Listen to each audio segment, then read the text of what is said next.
Hello ladies and gentlemen, welcome back to the Nerd Den here once again, and in today's video I am going to be discussing the Timelord Victorious segment that was included in the Doctor Who Annual 2021. That's pretty exciting. I did a review on the annual yesterday if you want to go and check that out, but anyway, today I'm going to be discussing the Timelord Victorious segment that was included that was quite sizable, and I thought it was just going to be like one page or something, but no, we did get a few pages that were written by River Song herself, but in her personality of Melody Malone, and that was the persona she had during the Series 7 finale of the first part, Angels in Manhattan. But yeah, the newspaper is called The Dark Times Times. That's, it's pretty cool. It's a very catchy title, I'm not gonna lie.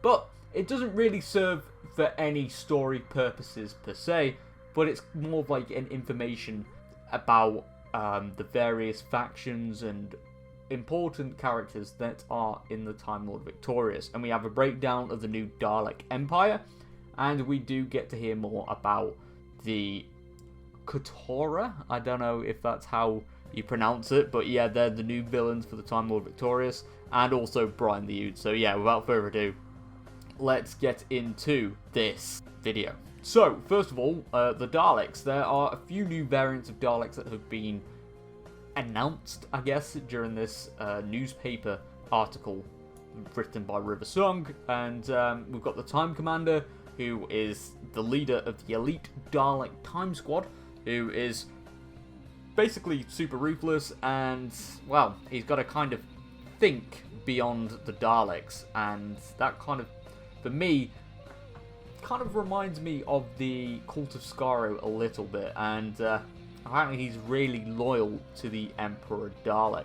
And then we've got the Strategist Dalek, that is an ancient Dalek that has existed for a very long time, but for a very good reason, because he is apparently very cunning.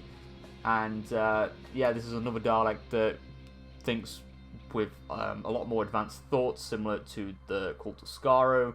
And yeah, that's why he is the strategist. And I do believe this is the same Dalek that does become a companion of sorts to the 10th Doctor in the first issue of the Defender of the Dalek storyline for the Timelord Victorious. But yeah, there's a lot of connections here that I do think are very cool. But anyway, let's go back to talking about the Kotora. I don't know if I'm pronouncing that right at all, and I'm very sorry if I've butchered the pronunciation to these new monsters, but they're known as the Bringers of Death. These creatures have the power to end life, essentially, or end the limit of life, and may have ended up with immortality. It's pretty interesting. It's very, very cool to, speculate on how they're going to affect the story in that, and we do know that they are involved in the Doctor Who books as well. And then, just to round it off, we do get a little bit of information on Brian the Ood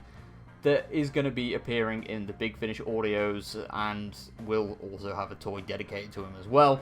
And well, apparently this Ood is going to have a few personalities, so he could end up being a really kind Ood, and then he becomes a serial killer as well. So that might explain in various audios, where some he might be just a normal companion, and then in the next audio he is a villain. So that's pretty interesting, and I feel like if he meets other Doctors as well, it kind of affects the different personalities of Brian. But yeah, it's pretty cool, and overall, this Timelord Victorious segment didn't really offer much new info, but at the same time we get a closer look at the factions that are taking part in this event.